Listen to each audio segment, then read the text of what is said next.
આજે માનનીય અમારા સમાજના જેના હૃદયમાં દરેકનું સ્થાન છે એવા પરસોત્તમભાઈ સોલંકીની આગેવાનીમાં સૌરાષ્ટ્રના સૌ કોળી સમાજના ધારાસભ્યશ્રીઓ, મંત્રીશ્રીઓ, સાંસદશ્રીઓ, અમારું પ્રતિનિધિ મંડળ માનનીય મુખ્યમંત્રીશ્રીના નિવાસે આજે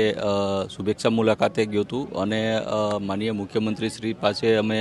જે અમારા અલગ અલગ જિલ્લાઓમાં કોળી સમાજ ઉપર જે અત્યાચારો થાય છે, જીવલેણ અમારા આગેવાનો ઉપર હુમલાઓ થાય છે, જેમ કે મહુવામાં તમે તાજેતરમાં જ જોયું છે કે અમારા એક કોળી સમાજના આગેવાનો ઉપર નીતિનભાઈ ઉપર એક જીવલેણ હુમલો કરવામાં આવ્યો હતો. તો આવી જે કાંઈ સામાજિક અમારી જે રજૂઆત હતી તે રજૂઆત માનનીય પરસોત્તમભાઈએ મુખ્યમંત્રીશ્રીને એને ધ્યાન દોરવામાં આવ્યું છે અને આવી ફરી વખત કોઈ જિલ્લામાં ગુજરાતમાં કોઈ કોળી સમાજના આગેવાનો ઉપર કે કોઈ કોળી સમાજના વ્યક્તિ ઉપર ફરી વખત આવા કોઈ હુમલાઓ ન કરવામાં આવે અસામાજિક તત્વો દ્વારા અને કડક કાર્યવાહી કરવામાં આવે તેવી રજૂઆત કરવી છે. અને માનનીય મુખ્યમંત્રીશ્રીએ અમને એનું આશ્વાસન પણ આપ્યું છે કે જે મહુવામાં જે ઘટના બની છે એ નજીકના સમયમાં કોઈ પણ આરોપી છે એને છોડવામાં નહીં આવે અને એની ઉપર ગુનો દાખલ કરી અને કડકમાં કડક કાર્યવાહી થાય ઉદાહરણરૂપ એવું સરકાર તરફથી પગલાં લેવામાં આવશે. ઉમેશભાઈ, પરસોત્તમભાઈની ઉપસ્થિતિમાં આપ શ્રી પણ ગયા હતા રજૂઆત કરવા માટે. મુખ્યમંત્રી દ્વારા શું કહેવામાં આવ્યું છે કોળી સમાજના તમામ જે નેતાઓ ગયા હતા તેમાં? માનનીય પરસોત્તમભાઈ દ્વારા જે સમાજની લાગણી હતી એ માનનીય મુખ્યમંત્રીશ્રીને રજૂ કરી હતી અને માનનીય મુખ્યમંત્રીશ્રી ભૂપેન્દ્રભાઈ પટેલે પરસોત્તમભાઈને અને અમને સૌ પ્રતિનિધિ મંડળને આશ્વાસન પણ આપ્યું છે કે ફરી વખત આવી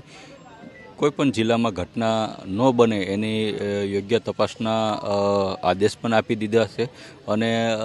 જે મહુવામાં જે ઘટના બની છે એને જે કોઈ આરોપી છે એને નજીકના સમયમાં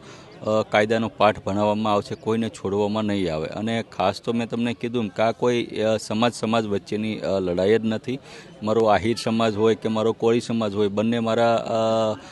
ઓબીસી સમાજ જ છે. એક જ જેને કહેવાય ને કે આમ જોવી તો સીધું કેવી કે એક નાનો ભાઈ છે ને એક મોટો ભાઈ છે. આ કોઈ સમાજની લડાઈ નથી. એટલે હું મારા કોળી સમાજના યુવાનોને પણ કહું છું કે ભાઈ સોશિયલ મીડિયાના મારફત કોઈ એવું ખોટું અપપ્રચાર નહીં કરતા અને મારા